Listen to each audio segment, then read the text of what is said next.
Sometimes the technology can reveal that going virtual is really not as simple as it seems. And in this case, no one ended the virtual stream of a funeral service. And now the family is upset by what they claim they saw and they heard after the funeral service. They spoke with On Your Side's Ken Amaro, who joins us now. Ken? That's correct, Heather. We all know that when a loved one transitions to a final resting place, it's often difficult for family members who are left behind. And in this case, the family was looking for closure, but they say they don't have it, all because of what you pointed out. Someone forgot to stop the live stream of the funeral service. DeJuan James died 2 weeks shy of her 37th birthday. An immense loss to husband Richard and her children. He passed in her sleep. Due to COVID-19, the funeral service was virtual.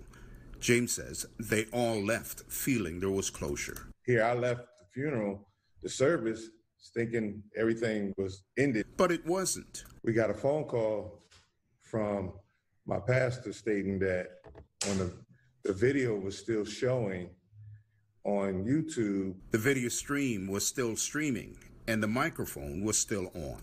I was lost for words. James says he was troubled to see how his wife's body was handled and by what he heard from those in the room.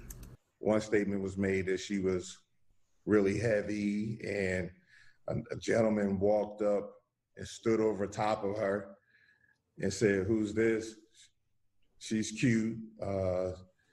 She looked like she could use prayer." He says his wife's dignity was stolen in those moments. I was very upset because, I'm trying to get some closure. James has now retained attorney John Phillips. There's protocols here on what they're supposed to do. Phillips calls it emotional distress and a breach of contract.